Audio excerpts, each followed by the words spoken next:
Hey everyone, welcome back to my channel. If you're new here, my name is Melissa, and this channel is all about psychiatric drug withdrawal, reactions, and recovery. And it draws on my nearly 8 years of experience in this community, as well as my own journey to recovery. And I like to explore all of the topics and different layers of this experience and things that come up in my conversations with people. So today's topic is how to support someone going through withdrawal. And I've made a video like this in the past, but I just want to share my current thoughts on this because things are always changing, sort of evolving, and I guess my approach and my way of thinking about things sometimes changes over time. So I want to explore this topic again. And before I get into it, I want to say that I am coaching. So I have 30-minute calls and 60-minute calls. You can check out the direct booking link to my calendar in the description of this video. So, how to support someone. This is huge because many people are living with spouses, children, parents, whatever, whoever it might be, and they're trying to support them through this experience without having experienced it firsthand. And as you know, there's not really, like, we are a very niched group of people. There's not a lot that really understand, or different groups of people that understand. There's bits and pieces, but not, unless you've really been through this, you don't typically understand all of the layers of this. And so, someone who's supporting you in real life doesn't get it from a first person perspective, and they're trying to do their best to support you. They just don't always know how. So this is for you as a person going through withdrawal, or your support person, and how they might approach it. So people who are going through this experience feel incredibly isolated. They feel gaslit. They feel freaked out because they have no idea what's going on. And a lot of times they don't know what to expect in this process. And that's very scary. For myself, I felt like I was just this blindfolded person walking through this experience with no idea what was coming next, or what really to um, expect. And so that is very terrifying. I went through two different withdrawals, if you're familiar with my story, and I was more versed with all of this in the second withdrawal as opposed to the first withdrawal, but I still felt like I was going through it pretty blindly because I didn't really understand it. And so the thing is, yeah, they're feeling very isolated, they're feeling gaslit, and they're terrified of this experience. And so the best thing you can do is get educated yourself in this experience. And even though you don't know what it feels like, you don't know what this is so all encompassing neurologically, physically, emotionally, mentally, it consumes people. It really does. And so it's helpful if you can try to understand it. You can watch videos, that's probably the best source, like just the people in this space who have been through it and who have shared about their experience, like myself or any of the other coaches or people in this community. Get Try to get that perspective because it can help you to understand it. What's even better than that, though, is being able to speak to someone yourself. And so, for my own experience, so I moved back in with my mom at 38 years, or 37, I guess I was at the time, had after having been on my own for 17 years. And that was a very humbling experience because I had been on my own for so long. And so my mom knew what was going on with me, but she didn't understand it. And so she tried her best, and she was my a great support for me. There were definitely issues, but overall, I mean, she was my saving grace. And one of the pivotal moments for her was when she spoke to the mentor that we had. So if you're familiar with my story, I was documenting my first withdrawal on YouTube. So this channel has been more about the recovery process and what it's been like after I felt better. But I had a first YouTube channel where I was actually documenting my withdrawal.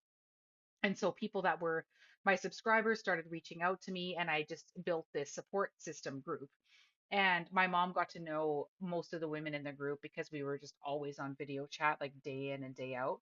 But we also had a mentor. So someone in my support group had been connected to someone who had recovered. And so she would often kind of dip into our conversations and mentor us and support us and encourage us because sometimes we were just all feeling so bad. We didn't know how to lift each other up. So she would come online and just give perspective and encourage us and really just share and give us, like, help us to see around corners a little bit because we just, although we kind of like we knew about withdrawal, we didn't know what the finish line or how to getting to the finish line would look. So she would mentor us in that way. She was amazing. And one time, I don't remember exactly what prompted this, but she ended up having a one-on-one conversation with my mom, which actually changed everything for me. I remember my mom is not a very emotional person, and after that conversation with her, she just broke down in tears and she just like reached out for me and was like, I'm so sorry that you've been going through this and it's been so bad.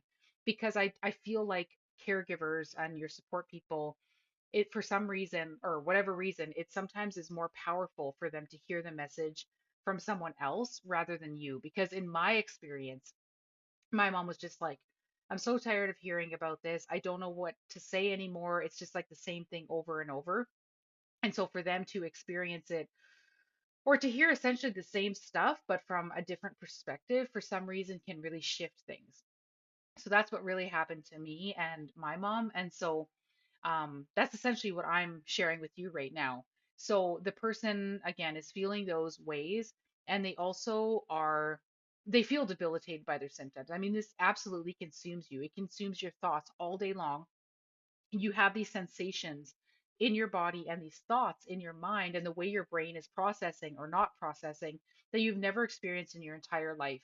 And again, it's so hard to explain because you have all these doctors saying that you have anxiety or it's just a return of your original condition, and you are trying to like scream from the rooftops that no, this is not how my original condition felt at all. Or a lot of people don't even have really original condition, they had just grief or life stress or a life change that they were having trouble coping with, and that's why they were put on these drugs. And so the doctor's saying, well, you just have anxiety, you just have depression, and the person is really saying, and they're meaning it, no, this, I've never felt this way before. I have never felt the buzzing, the electricity, the pulsating, the vibrating, the shocking, the restless energy, the ringing ears, the looping thoughts, the just total dissociation, the anhedonia. They've never felt this before, but to be able to define it is very difficult. And so that is, that's what they're feeling, and it's so consuming, again, because it's new and it's very very scary, and they're not getting validation from really any other place other than this community. And they're also feeling a lot of guilt. So the thing with invisible illnesses, which for the most part this is, because people's experiences and symptoms are mostly internal. I mean, unless you have an outright movement disorder or you're pacing around, people's symptoms are silent. And any type of invisible illness is very difficult because people will accuse you of faking it. They're like, you're not that bad. You know, you should be able to just pull yourself up by the bootstraps and get going here. Like, I know that that's something, and that's an issue that I had with my own mom. And so the person is dealing with all these sensations they've never had before. They can't explain them to someone. They can't explain their stress intolerance. And it's not just like, oh, I feel stressed, I feel tense. It's like when they have even a little bit of stress, that nervous system energy and everything that I just explained is going up and up and up. And it just consumes you. And also they feel an incredible amount of guilt because there are people who are employees, parents, spouses, and they just don't have the capacity that they once had to be able to contribute. And they feel horrendous guilt. So it's very difficult to make plans in this experience because the thing that probably 90% of my conversations as a coach is how to cope with windows and waves and the unpredictability of this recovery process. So, yes, there are average timelines, but it's just like two steps forward, one step back. Symptoms are moving around, they're changing, old ones are returning, they're intensifying, they're changing in quality, quantity. Um, it's very unpredictable and scary in that way. And so people are trying so hard to continue being the parent, the spouse, the contributor, the friend, the colleague that they once were. But because this is so unpredictable, they have a hard time making commitments to things because they never know how they're going to be feeling from one day to the next, from 1 hour to the next, for 1 minute to the next. And they feel guilty about that. And it's hard to explain. So I just tried to do that, what they're experiencing and the intensity of it. And so they feel so bad because they're like, how do I not disappoint people all the time? And a lot of people have a, I always have a fly around me. A lot of people have an intense fear of their caregivers giving up on them. I hear this all the time as a coach. I experienced it myself. I used to have these horrible thoughts like my mom's just going to get so sick of me, I'm going to be out on the streets. And they're already feeling like I said, all this fear and all this guilt and all this loss. That's another thing. And it's not the same as depression. It is so much more all encompassing. It's so much less fleeting, and it's just absolutely relentless until it isn't anymore. And so these are what they're experiencing. And what you can do the most is, again, learn about the experience from people online, from mentors, coaches, videos, articles, and also just be there for them and make them, like, validate their experience. So say, I don't understand, because another thing that gets to people is they'll say, I understand what you're going through. And you'll be like, no, you actually don't. And they do this in good faith, but it's also like, you really don't have any idea what this is like. So rather than saying, I know how you feel, just be like, I understand this must be incredibly hard for you. I can't believe, in listening to all these videos and hearing all these stories, how crazy this really is. But just know that I'm here for you, and you're going to get through this. And it's, and especially when someone goes into a wave, just be like, remind them, because you lose so much perspective when you're in a wave. It's like you've lost all progress. All you can see, you get this terrible tunnel vision, and all you see is how bad you feel right now and how scared you feel, because your symptoms have returned. They've maybe gotten more intense, they've moved around, they've changed a little bit, and so that scares the person. And so just reminding them all the time, like, they need constant sounding boards. This is just a wave. It's part of the recovery process. You're not going backwards. It's normal for symptoms to shift around, move around. And even if they get upset by that, they're like, yeah, but you don't understand.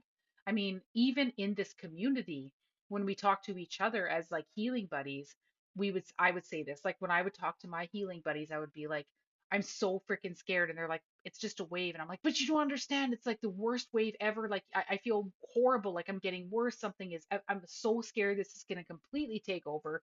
I'm never going to be functional again. And so even in this community, it's hard to, but you have to say to them, it's a wave, it's part of the process, it's non-linear. The unpredictability and windows and waves part of it is the most difficult thing for many people. I mean, aside from the symptoms themselves, because they don't know what to expect next. But they need constant reminders, like, this is a wave, it'll pass, they always do. And so, and also, what another thing you can encourage them to do, and this is what my mom did for me, is try to get a routine. So this varies depending on the person's capabilities, but my mom said to me, we got to do something different, because my days were just, I mean, I was just in a constant state of distress.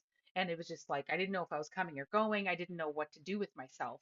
And especially like at the very beginning, before I'd really had this support group established, and I was terrified. Like, after my second set and my second withdrawal after my reinstatement, polydrugging, benzos, and so she's like, I want you to get up every single morning and make your bed and shower. Just start with that, and then we'll build on that kind of thing. And for whatever reason, I guess, well, that the nervous system likes consistency, predictability, routine. It was like a jumping off point.